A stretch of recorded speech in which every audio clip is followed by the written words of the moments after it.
Greater Hyderabad नगर निगम चुनाव में BJP के ऐतिहासिक प्रदर्शन ने राज्य की मुख्य पार्टी तेलंगाना राष्ट्रीय समिति न्यायिक यानी टीआरएस और असदुद्दीन ओवैसी की पार्टी एआईएमआईएम को चौंका दिया है।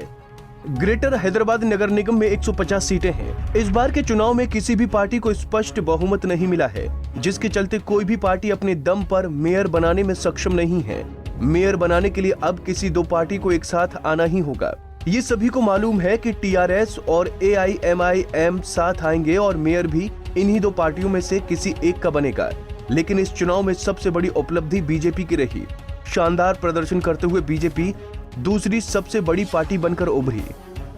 निगम चुनाव में पार्टियों का प्रदर्शन: TRS 55, AIMIM 44, BJP 48, Congress 2 seat. सत्तारूढ़ टीआरएस 150 वार्डों वाले निगम चुनाव में 55 सीटें जीतकर भले ही सबसे बड़ी पार्टी बन रही हो, लेकिन सबसे ज्यादा नुकसान उसी को हुआ है। 2016 के चुनाव में टीआरएस को स्पष्ट बहुमत मिला था और उसे 99 सीट मिली थी। 2016 में बीजेपी के पास महज 4 सीटें थीं। वहीं एआईएमआईएम ने अपने पिछले प्रदर्शन को दोहराते हुए 44 सीटों पर जीत दर्ज की है, लेकिन इस बार वो तीसरे नंबर पर लुढ़क गई है। 80 लाख की आबादी वाले क्षेत्र, जिसमें 40% से ज्यादा मुस्लिम हैं, तो ऐसा क्या हुआ कि ओवैसी की पार्टी दूसरे से तीसरे नंबर पर आ गई? आइए आपको बताते हैं। ग्रेटर हैदराबाद नगर निगम यानी जीएचएमसी चुनाव में भारतीय जनता पार्टी ने पूरी ताकत झोंक दी थी। चुनाव प्रचार में बीजेपी ने अपने बड़े नेताओं की फौज उतार दी। चुनाव प्रचार में बीजेपी के राष्ट्रीय अध्यक्ष जेपी नड्डा, गृह मंत्री अमित शाह, यूपी के सीएम योगी आदित्यनाथ समेत कई दिग्गज नेताओं ने हैदराबाद को भाजपामय करने की पूरी कोशिश की।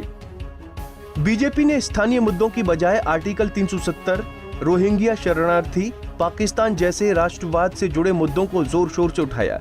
केंद्रीय गृह मंत्री अमित शाह ने प्रेस कॉन्फ्रेंस करते हुए कहा था कि रोहिंग्या मुसलमानों पर जब हम कार्रवाई करते हैं तो विपक्षी दल हाय तौबा करते हैं। इस पर असदुद्दीन ओवैसी ने कहा था कि ये कब से हो रहा है कि देश का गृह मंत्री एक एमपी से पूछकर एक्शन लेगा। ये उनका काम है, उनकी ड्यूटी है, उन्हें एक्शन लेना चाहिए। योगी आदित्यनाथ ने बिहार में एआईएमआईएम के विधायक ने शपथ लेते समय हिंदुस्तान नहीं बोलने को रैलियों में भुनाया। इससे ध्रुवीकरण हुआ और भाजपा को फायदा मिला। गैर मुस्लिम आबादी पर ज्यादा फोकस करना बीजेपी के लिए फायदेमंद रहा। हिंदू वोटरों को लुभाने में सबसे ज्यादा असर तेजस्वी सूर्या और योगी आदित्यनाथ के भाषणों का रहा। तेजस्वी सूर्या ने इसके लिए बहुत काम किया। उन्होंने यहाँ चेंज हैदराबाद कैंपेन शुरू किया। इस रैली में जय श्री राम के नारे को जोर शोर से लगाया गया। योगी आदित्यनाथ ने हैदराबाद का नाम बदलकर भाग्यनगर रखने का ऐलान कर हिंदू वोटर्स को आकर्षित किया।